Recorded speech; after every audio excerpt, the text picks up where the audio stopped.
Well, good evening. I have the pleasure of kicking off our series, Women's Bible Study on Esther. This is actually my first time speaking, so I'm a little bit nervous, which is why there's a chair. I'm actually felt like, I don't know, the whole time I was writing my notes and kind of going over everything, I saw myself just sitting and talking with friends. So that's what we're going to do here tonight.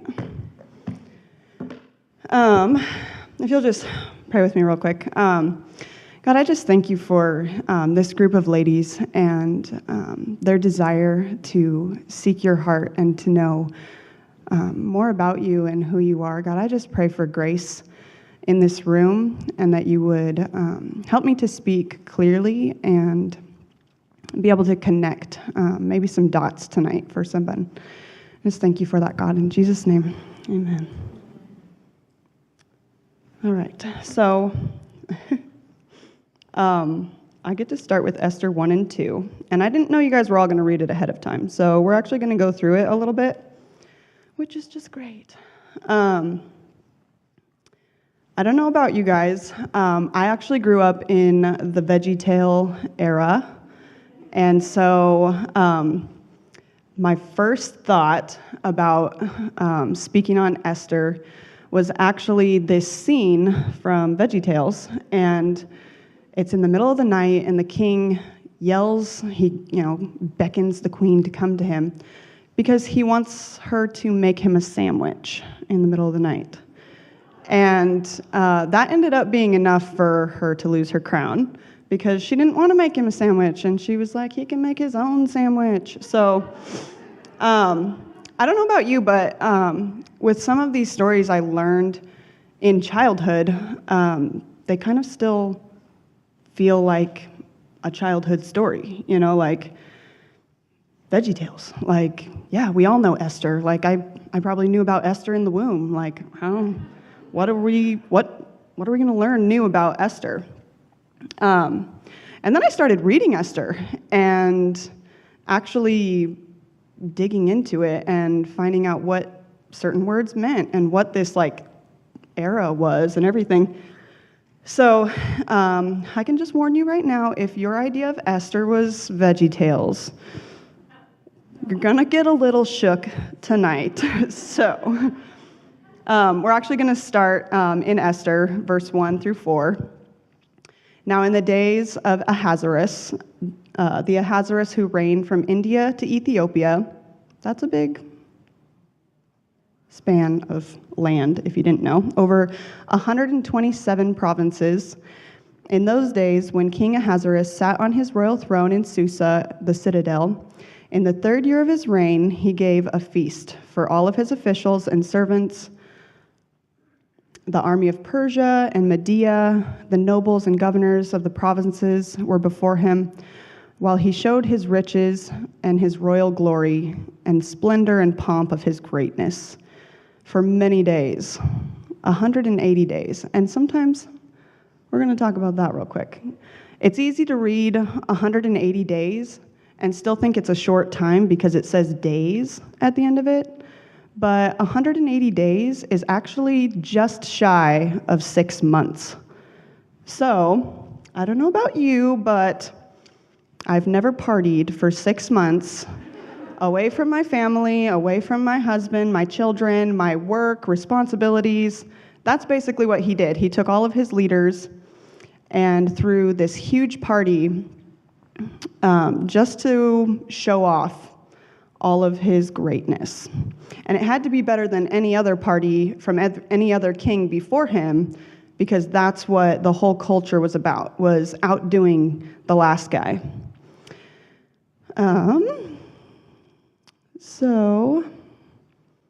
And at this point, he's only been king for 3 years. So he was feeling pretty big. We're going to go on, verse 5. And when the days were completed, the king gave for all the people present in Susa, the citadel, both great and small, a feast lasting 7 days in the court of the garden of the king's palace. There were white cotton curtains and velvet or violet hangings fastened with cords of fine linen and purple to silver rods and marble pillars, and also couches of gold and silver on mosaic pavement and porphyry, marble, mother of pearl, precious stones. Drinks were given in golden vessels of all different kinds, and royal wine was lavished according to the bounty of the king, which now we know he has a lot of bounty. And the drinking was according to this edict. There is no compulsion. For the king had given orders to all of his staff of the palace to do as each man desired. Queen Vashti also gave a feast for the women in the palace that belonged to King Ahasuerus. So Susa is the capital, and Citadel is the main palace. And at this time in history, the men and the women did their feasting separate.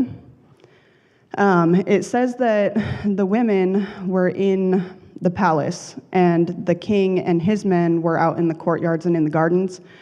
So being inside the palace actually showed that the women were more dignified, and it was more of a private affair than being out where everyone and anyone could see you and what you were doing.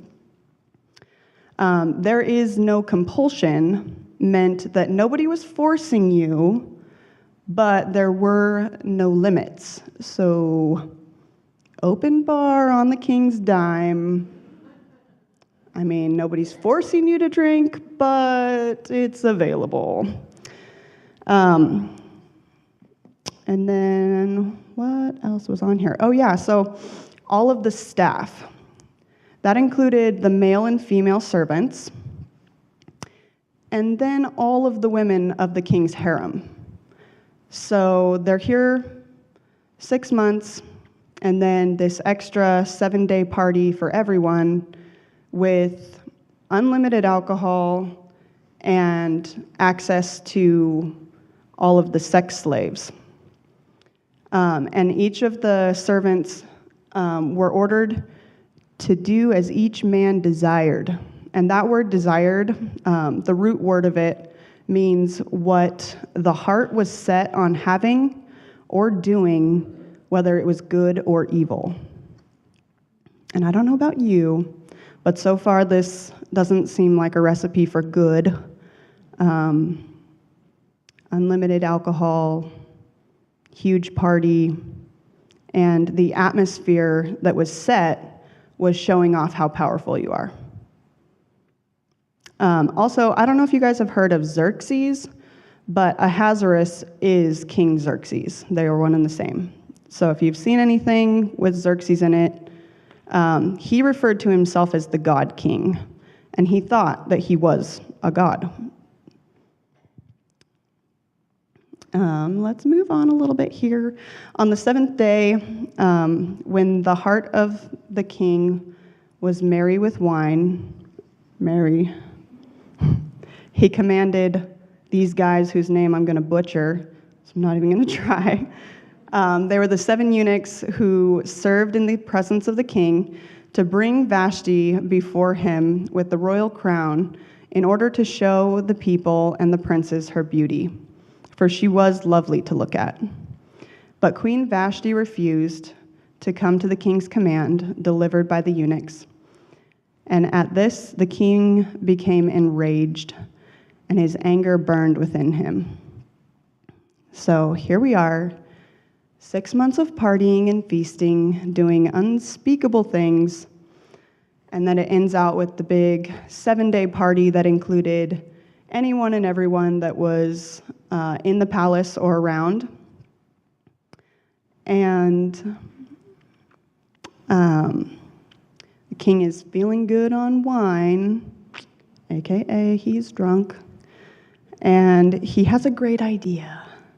You know, one of those like text your ex in the middle of the night great ideas. That's not really a great idea. So, and it doesn't really say it here, but scholars believe that the king's order was, yes, to bring the queen wearing her crown so that everyone could see her, but wearing only her crown. So, not exactly making a sandwich here, and probably not anybody's dream here to be paraded around in front of a bunch of drunk men. And this is the part of the party where anybody's here, common folk, anyone. So, not only would that have been mortifying for her, but in studying this out, it would have actually been dishonoring to the king himself for anybody else to see his queen in that state. But he was drunk and had a horrible, great idea that seemed like a great idea. So she refused, and then he gets mad. And he's actually mad because he was trying to show off some more to his boys. And all of this party and everything was really to make them all jealous. So he also wanted to make them jealous by his woman, and instead this backfired, and now he's embarrassed because the queen won't obey him. So we're going to keep on reading here. The king said to his wise men who knew the times, for this was the king's procedure, towards all who were versed in the law and judgment, the men next to him being these other guys that I don't know. But we are going to make mention of Memucan because I've got to talk about him a little more. These were the 7 princes of Persia and Media. They were the ones that got to see the king's face and sit in the kingdom according to the law. What is to be done to Queen Vashti because she has not performed the command of the king Ahasuerus delivered by the eunuchs? Then Memucan said in the presence of the king and the officials, not only against the king has Queen Vashti done wrong, but also all of the officials and all of the people of all of the provinces of King Ahasuerus. For the queen's behavior will be made known to all women, causing them to look at their husbands with contempt, since they will say, King Ahasuerus commanded Queen Vashti to be brought before him, and she did not come. This very day, noble women of Persia and Media who have heard of this queen's behavior will say the same of all the king's officials, and there will be, did I go? No? Okay. There will be contempt and wrath in plenty. If it pleases the king, let a royal order go out from him, and let it be written among the law of the Persians and the Medes, so that it may be repealed, or it may not be repealed, that Vashti is never to come before the king again, and let the king give her royal position to another who is better than she. So when the decree was made, and the king is proclaimed throughout the kingdom, for it is vast, and all the women will give honor to their husbands, high and low alike. This advice pleased the king and the princes, and the king did as Memucan proposed. He sent letters to all the royal provinces, and every province in its own script, and to every people in its own language, and every man be the master of his own household and speak according to the language of his people. And that actually right there, this is a free little nugget. I didn't put that in my notes. But for it to say, every man be the master of his household and to speak according to his language, that meant that if there was 2 different cultures, or like if a husband had married a wife of a different culture and her language was different, that they were no longer allowed, like, you don't speak the woman's language in our house. Like, this is the man's house, and we speak my language, and only that. Anyway, that was just a side note.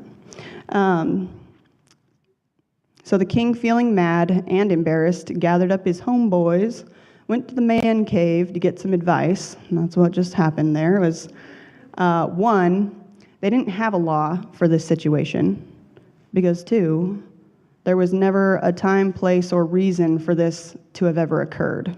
The king shouldn't have wanted to parade his wife around like that. So one of the guys quickly speaks up, taking the side of the king to make him feel like he was the real victim here. And he said, not only did they wrong you, king, wronged everybody, and now all of our women are going to get it in their head that they can just not do what we want. So then they followed through with that plan. Goes on to say, after these things, when the king's anger had abated, he remembered Vashti and what she had done and what had been decreed against her. And I just want to pause real quick right here. Basically what it's saying is when the king sobered up and realized what he'd done and that it was a big mistake because he missed Vashti, and before you go, oh, let's be real, he missed her body, because I don't remember reading anywhere in here that she was really smart, or she made him laugh, or how she was always there for him, or how he was, this was really his best friend. So the only thing it talked about was her body.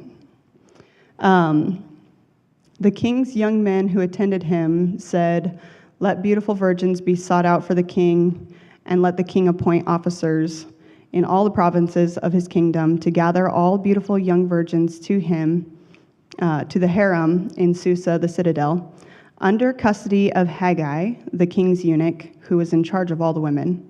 Let their cosmetics be given to them, and let the young woman who pleases the king the most be queen instead of Vashti." This pleased the king, and so that's what he did. King is stuck now in his bad call of getting rid of Vashti, can't go back and fix it. So more bad decisions on top of one bad decision, that'll fix it, right? So he listens to his boys and starts rounding up all the pretty little virgins. So now there's a Jew in Susa, the citadel, whose name is Mordecai, the son of Jair, the son of Shimei, the son of Kish, a Benjamite, who had been carried away from Jerusalem among the captives, carried away by Jeconiah, king of Judah, whom Nebuchadnezzar, king of Babylon, had carried away. He was bringing up Hadassah, that is Esther, the daughter of his uncle, for she had neither father nor mother. She was young, the young woman had a beautiful figure and was lovely to look at. And when her father and mother died, Mordecai took her as his own daughter. So this is really interesting to me, because as I was getting into this, in my mind, the Jews were here because they were captives. But in this time in history, the Jews had actually been liberated for about 70 years. So they're already free to go back to Zion. And yet here we find Esther and Mordecai. And that reason is actually because probably much like his father and probably even his grandfather, they chose to stay in the city. And the reason for that could be that they had actually become comfortable with the lifestyle that they had here. They'd been working and building a life for themselves. This is this is the richest place to be. So they've gotten used to their wealth, comfort, and security and the life that they'd built here. And I wonder, how often do we find ourselves in similar situations? We're doing things, and then all of a sudden, we want comfort and we want security, and those are good things to have. But if we're not careful for what we should be going towards, or we're not listening to where the Lord is leading us, they could have gone home at any time, and yet sometimes we find ourselves stuck in that comfort, not wanting to get out of it. Another thing to make note of here is the name change. So Hadassah was Jewish, and it means sacred, love, and marriage. Esther is what Mordecai named her, and it's a Persian name, and it most likely stems from the name Ishtar, which is the goddess of war and sex. So her parents, it shows her parents identified as Jews. They named her a Jewish name that was sacred, love, and marriage. It's a set-apart name. And then he named her after the goddess of war and sex. So he identified more as a Persian. Okay, let's move along here. When the king's order and the edict were proclaimed, and when many young women were gathered in Susa, the citadel, in the custody of Haggai, Esther was also taken into the king's palace and put in custody of Haggai, who was in charge of the women. Real quick, I just want to note on here, notice that it says Esther was taken and put.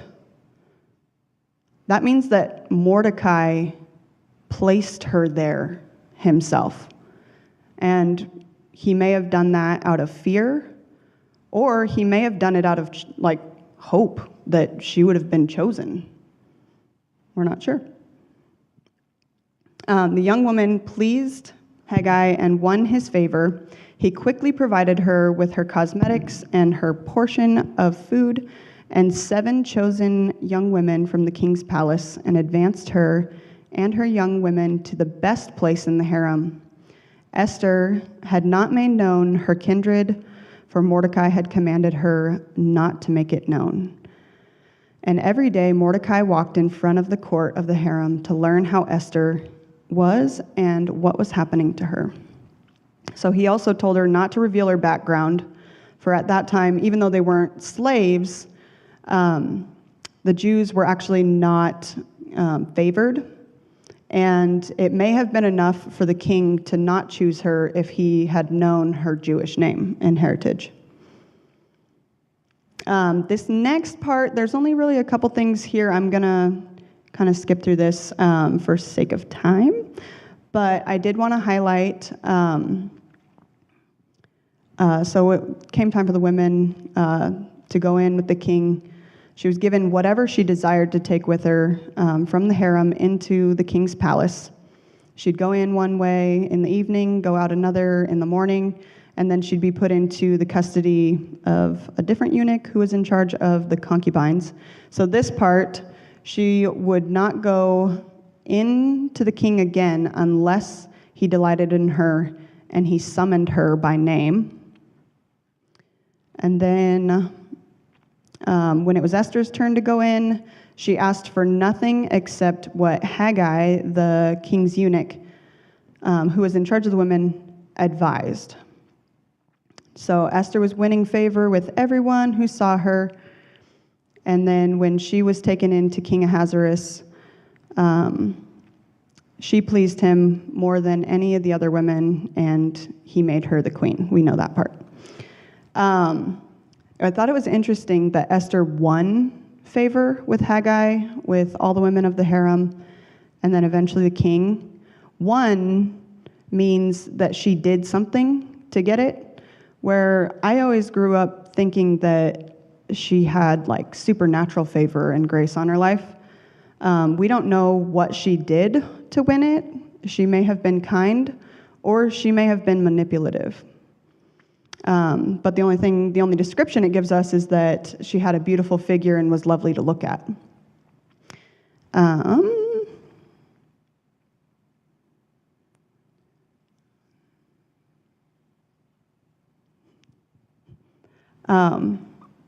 I'm actually going to skip down to verse 20. Esther had not made known her kindred or her people. So now she's queen. I'll just back up real quick. Esther's the queen. And still, she's not made known her kindred or her people as Mordecai had commanded her. For Esther obeyed Mordecai, just as when she was brought up by him. So the queen is still obeying her father figure, and she's the queen. And then later on, We're not going to have enough time to read through all of that. But it goes on to say that there was a plot to kill the king by a couple of the eunuchs that Mordecai overheard. He told the queen, she told the king on the behalf of Mordecai. And then I was like, I don't know, as I'm like studying this and praying about what to share, first of all, my idea of who Esther was pretty shattered, because I thought that she was strong, committed, she read her Bible every day, she prayed continually, she never doubted God's work in her life or plan for her life. She was full of faith, probably listened to Lauren Daigle on repeat. But kind of what we've seen here is that Esther was able to hide the fact that she was a Jew because she wasn't practicing as a Jew. And what I mean by that is, like we see in Daniel, even when there's pressure on him to conform to the culture, there's a law decreed so that he can't pray. He still prayed 3 times a day and was faithful to the Lord and his culture. But with Esther, it was easy to hide because she already looked like culture. She sounded like culture, and she was actually even named after the culture. Which actually, side note, may have been a factor for how the king remembered her name. Don't know, could be. But what I began to actually see that was special about Esther and why we're here today is despite everything, she obeyed. She obeyed the voices that were leading her and guiding her. She trusted Mordecai and obeyed him. And then she trusted Haggai and obeyed him. And another interesting side note, the thing that disqualified Vashti was her disobedience, which is interesting. But yeah, in praying about all this, I don't know about you, but I don't always feel qualified. And whether that be from something in my past or my upbringing or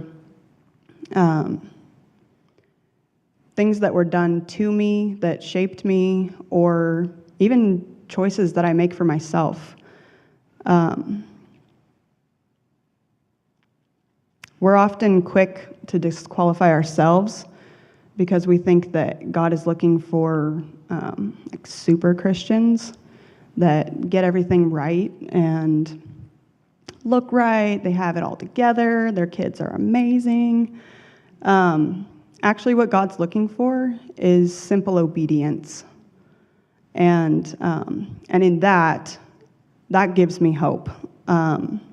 This story shows that no matter what your past or your current situation may look like, God has a better way.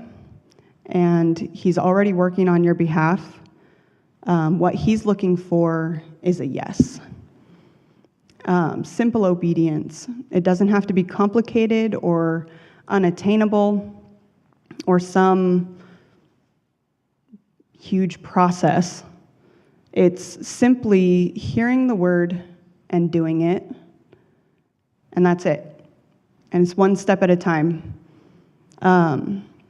When you hear that still small voice inside you, or you get that feeling of something that you should be doing, or you feel like the Lord is either telling you to stop doing something or he's telling you to go in a certain way, it's small, and he's not a pushy God, so he's not going to push you into what you need to be doing. It's your choice. But often, I know even in my own life, it's easy to actually talk yourself out of that. Like, it's really easy. Like, it's way easy to talk myself out of stuff than it is to just say yes. And sometimes I feel like that's because I feel like I have to make it happen. So if I say yes to what the still small voice is telling me, then I have to have all the power and everything to make that thing happen. When really, if God's calling me to it, he's going to follow up with everything else, and I just get to be part of it. So, moment of honesty here. When I first saw the flyer for the study, I chuckled a little bit because it's so pretty. And it's flawless. It looks like this crown and everything looks like pure and holy. And then as I was getting into Esther, it was like, God, do you have me speaking to the right group? Because I don't know if it's this pretty. And then the words called and chosen jumped off the page and was like, I kind of feel like it was an accident that she was there. I don't know how called and chosen that feels. So yeah, as I was talking with him about that, he showed me there's a big difference between called and chosen and holy and pure. You don't have to be perfect to be called, and you don't have to have it all together to be chosen. And I'm not saying that we shouldn't strive for that, because the Bible says, be holy as I'm holy, but rather what I'm saying is he can work through you every messy step of the way, and it's just saying yes and taking a step, submitting that to him again and again, and he's going to walk with you through every step. Remember that obedience is better than sacrifice. And Ruth, I'm going to close if you want to come help me. So as we're closing, I don't know, who here can identify with some of this story? Maybe things were done to you, or words were spoken over you in your past that you didn't have any control over it, but maybe it's shaped who you are today. Or maybe you've made bad choices and you don't feel worthy of God's love and goodness in your life. Or maybe you've had that voice and felt God calling you, but you've just kind of pushed it down and ignored it. A thought that I had was, you don't have to be great to start, but you have to start to be great. So, I don't know about you, but I want to start something today. So, if you'll all stand with me.